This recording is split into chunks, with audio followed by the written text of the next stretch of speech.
6 মাসে প্রত্যেকবার সহবাসে যদি প্রতি 1 মিনিটের পূর্বেই আপনার বীর্যপাত হয়ে থাকে তখনই আমরা তাকে প্রিম্যাচুর ইজাকুলেশন বলে থাকি।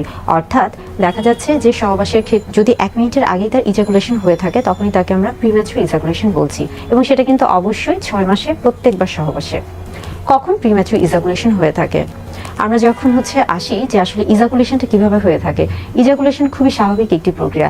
একজন পুরুষের শরীরে যখন তার যৌন হরমোনটি সঠিক মাত্রায় তৈরি হবে এবং সঠিকভাবে তৈরি হবে, অর্থাৎ এটাতে কোনো ব্যাঘাত ঘটবে না, তখনই কিন্তু তিনি একটি সুন্দর যৌন জীবন যাপন করতে পারবেন। অর্থাৎ পুরুষদের যে যৌন হরমোন রয়েছে, টেস্টোস্টেরন হরমোন, সেটি যখন সঠিকভাবে তৈরি হবে তখনই কিন্তু তার যৌন চাহিদা বা আগ্রহগুলো কাজ করবে, এবং যখন তার ইরেকশনের কোনো সমস্যা হবে না তখনই দেখা যাচ্ছে যে তার প্রিম্যাচুর কিন্তু ইজাকুলেশন হবে না।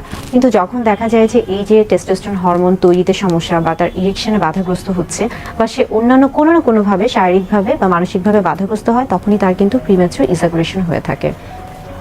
আমাদের প্রত্যেকটি মানুষের জন্য কিন্তু যৌন জীবন অত্যন্ত গুরুত্বপূর্ণ। বিশেষ করে আমরা বলে থাকি যে স্বাস্থ্যকর যৌন জীবনের ভূমিকা কিন্তু একজন সুস্বাস্থ্যকর ব্যক্তির জন্য অত্যন্ত গুরুত্বপূর্ণ। এখন আসি যে মানসিক যে দিকগুলো কাজ করছে। ধরেন একজন পুরুষের বিবাহ হলো এবং বিশেষ করে নবদম্পতির ক্ষেত্রে তার ক্ষেত্রে কিন্তু প্রিম্যাচুর ইজাকুলেশন খুবই স্বাভাবিক। কিংবা দেখা যাচ্ছে যে একজন পুরুষ খুবই অল্প বয়স্ক বা অপ্রাপ্ত বয়স্ক সময়ে যদি সে মেলামেশা করে থাকে, সেই ক্ষেত্রেও কিন্তু তার প্রিম্যাচুর ইজাকুলেশন হওয়াটা খুবই স্বাভাবিক। আবার পাশাপাশি দেখা যায় যে দীর্ঘ বিরতিতে যদি কেউ সহবাস করে থাকে তাহলে তার ক্ষেত্রেও কিন্তু প্রিম্যাচুর ইজাকুলেশন খুবই স্বাভাবিক। অর্থাৎ এই প্রত্যেকটা ক্ষেত্রে কিন্তু প্রিম্যাচুর ইজাকুলেশন হওয়াটা অত্যন্ত স্বাভাবিক একটা ব্যাপার।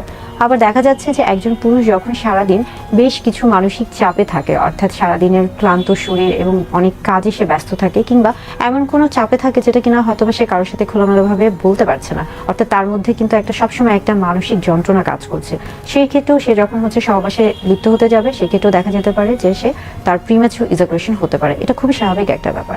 আবার শারীরিক দিক থেকেও যদি আমরা আসি যে সে অনেক বেশি ক্লান্ত, হয়তোবা সে সঠিকভাবে বিশ্রাম নিচ্ছে না, তার ঘুমের প্রয়োজন রয়েছে, সেই কাজগুলো ঠিকমতো করছে না, বা তার যে খাদ্যাভ্যাস রয়েছে সেগুলো সে ঠিকমতো করছে না, সেই ক্ষেত্রেও কিন্তু প্রিম্যাচুর ইজাকুলেশন হওয়াটা খুবই স্বাভাবিক একটা ব্যাপার।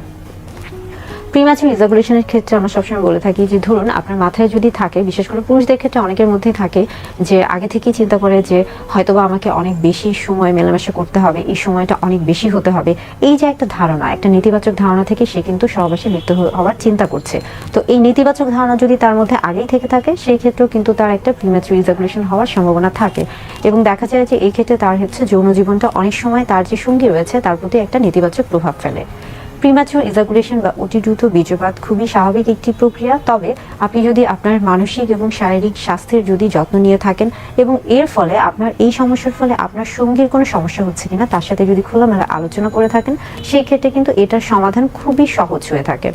প্রিম্যাচুর ইজাকুলেশনের ক্ষেত্রে আমরা বলে থাকি যে আপনি যখন যৌন মিলনে যাবেন বা আপনি যখন সহবাসের জন্য একটা প্রস্তুতির মধ্যে যাবেন, সব সময় আপনার যে সঙ্গী রয়েছে তার সাথে একটা ফোর প্লের যে একটা ব্যাপার থাকে, বিশেষ করে তাকে একটা নিজের মতো করে একটা সময় দেওয়ার চেষ্টা করুন, বা তার যে আগ্রহ বা তার যে উত্তেজনার যে বিষয়গুলো রয়েছে, যে তার যে বিষয়গুলি ভালো লাগে সেই বিষয়গুলি নিয়ে খোলামেলা কথা বলুন, দুজন মিলে একটি ভালো সময় কাটান। অনেক সময় হয় মেলামেশার ক্ষেত্রে প্রথম অবস্থা দেখা যাচ্ছে প্রিম্যাচুর ইজাকুলেশনের মতো একটা সমস্যা হতেই পারে, সেটা প্রথমবারের মতো বা কোনো একটা সময়ের মতো, কিন্তু এরকম যদি হয়ে থাকে সেই ক্ষেত্রে আসলে হতাশ হওয়া যাবে না, আত্মবিশ্বাস হারানো যাবে না। সবসময় মনে রাখতে হবে যে আত্মবিশ্বাস এবং ইতিবাচক মনোভাব সবচেয়ে বড় একটা ব্যাপার।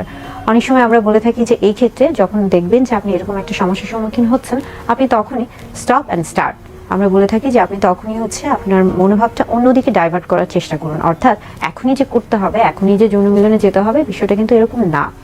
সবসময় দেখা যায় যে স্বামী স্ত্রীর যে একটা সুন্দর যে একটা সময় রয়েছে, সেটা সবসময় যে সহবাসের মাধ্যমেই যেতে হবে সেরকম কিন্তু না।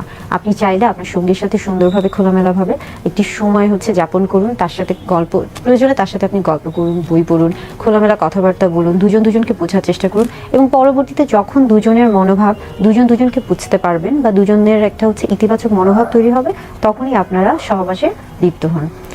অর্থাৎ প্রিম্যাচুর ইজাকুলেশন খুবই স্বাভাবিক একটি জিনিস, এটা নিয়ে ভয়ের কিছু নেই। তবে দেখা যায় যে অনেকে এরকম কোনো সমস্যা হয়তো বা একবারের মধ্যে ভুগেছেন বা 2-3 বার, তখনই দেখা যায় যে তারা বিভিন্ন ধরনের ফার্মেসির দোকান থেকে বা কারো কাছ থেকে শুনে বা বিভিন্ন রকমের ভুল চিকিৎসা করেন অথবা বিভিন্ন রকমের অপচিকিৎসা করে থাকেন, এবং এর ফলে দেখা যায় যে পরবর্তীতে তার কিন্তু বিশাল একটা শারীরিক সমস্যার তৈরি হতে পারে, এবং অনেক সময় দেখা যায় পরবর্তীতে হয়তো বা বন্ধ্যাত্ব বা এরকম কোনো সমস্যাতেও ভুগতে পারেন।